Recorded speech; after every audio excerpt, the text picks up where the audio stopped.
Hey guys, Andy from hemorrdroids.net. I've had a few requests for a review of the Asus Google Nexus 7.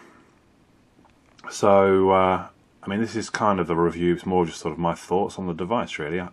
I've had it for a month now, and personally, I'm loving it. So yeah, I'll tell you a little bit about it. 7-inch, which I've got to be honest, I didn't think I would like the size. I had the original Samsung Galaxy Tab, which was 7 inches, and in the end sold it because it was only 7 inches. You know, it wasn't that different to my phones.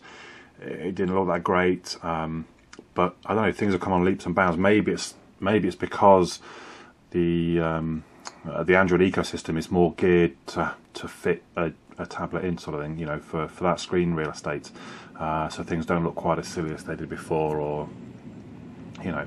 So anyway, it's got a 1.3 quad-core Cortex A9 processor. It's got a front-facing camera which is 1.2 megapixels. You can do video calling, 720p from that. It comes in the 8 gig and 16 gig. This is the 16 gig version. Now this is one of the first sort of major selling points. £160 or £200 respectively. That's just a fantastic price. You can't really go wrong. £160 for a great tablet like this is a great price. And if I'm sure there's many people have been kind of wavering on, doing it a tablet, it's a lot of money. Well, 160 relatively isn't a lot of money. Well worth a punt.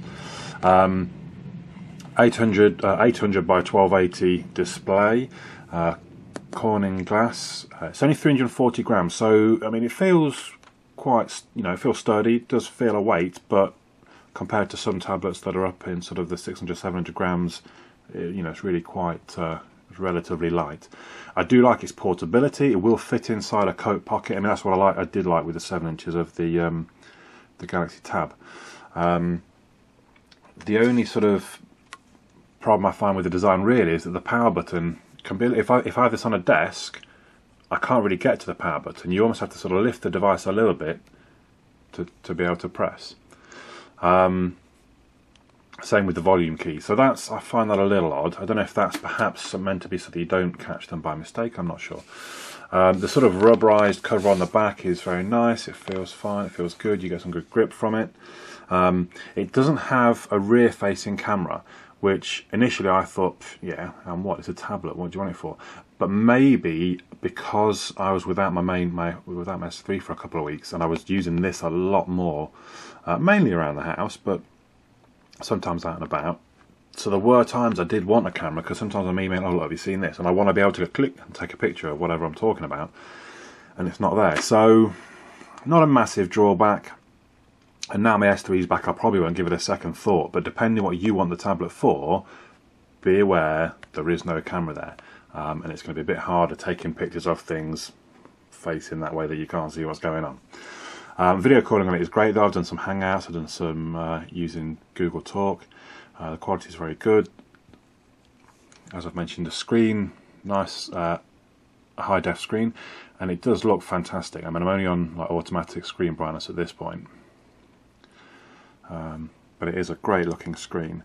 The speaker's pretty good too. Let's go into something to see if we can give you a bit of a demo.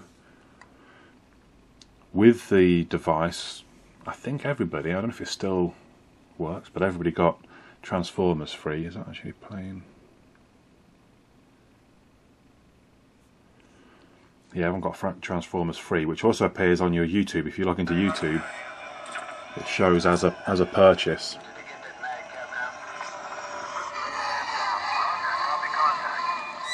Now, it never really works when you're trying to show how good a screen is on a video, I don't think. Nor particularly the speaker.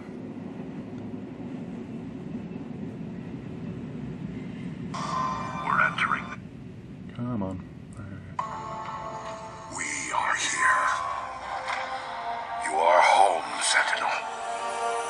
There's the speaker. Yeah, I think I paused it. There's a speaker at the back. Sentinel.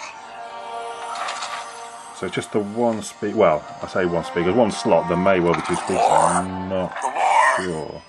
Was lost. Now, I'm not running total stock at the moment. I've got the Modeco Paul O'Brien's ROM, he generally does keep them very close to stock with just a few tweaks. But I can tell you, Jelly Bean, very slick, very smooth. You know, I don't think I've yet seen anybody saying Jelly Bean's a bit crap. You know, everybody's loving Jelly Bean, the incremental update from Ice Cream Sandwich. It is all very smooth. I've not bothered with a different launcher. You get loads of space for folders and such along the bottom. I mean, you can see how quickly it's nipping in and out. There's a little bit of lag then, just as it was kind of updating all the images and things. Now, the only sort of downside or concern, I suppose, is some of the quality issues that have been springing up. A lot of people have talked about, look at this bleeding adverts before YouTube videos now. I'm sure that's new, isn't it? Skip this ad, skip now. Previously on Equals 3. I need these viral videos reviewed stat. I know just the guy, but he's been retired for a long... Oh dear, I do like Ray's good. But yeah, the whole thing very slick, very smooth, very fast. Looks great, sounds great. Right, sorry, I was on about quality control. So there's been some reported, or quite a lot of reported issues to be fair, about screen rise. Now, I don't think mine has it, so I'm not entirely sure what everyone's on about, but I think they're saying you get like a slight, I don't know, is that what they talk about? I'm not...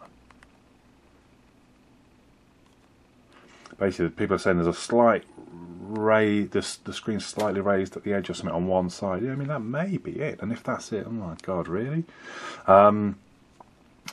The other thing that I do suffer with is that the touchscreen does go unresponsive. I did read somewhere that they're wondering if it's heat related. So there have been times I'll turn it on and I'll be trying to tap a link and nothing happens, and it's not lag because you can stop and wait and wait and wait and nothing will happen, and you tap again and tap again, and then finally you'll see one of them will register it low.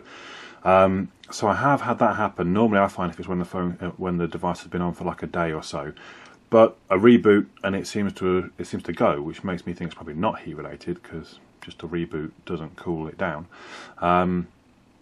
So there are a few issues. You could argue, look, it's £160 or £200. It's not, you're not paying £500. You're paying £500. I would be quite pissed if there were some issues like that. For 162, and you sort of think, okay, well, yeah, they probably haven't used the best components. I mean, for what I understand, the price is so cheap because they are basically selling it at cost. So there should be some pretty good components in there, because most devices you can build for that kind of price, but obviously they want to make profit on the top. So, I don't know, I'm not sure, I'm no expert on the actual components and such. But what I can tell you, this is a bargain. If you've been wondering about getting a tablet, give this a whirl. You can't really go wrong. I've used this a lot more than any other tablet. I've only had, what, 2 tablets before, I suppose.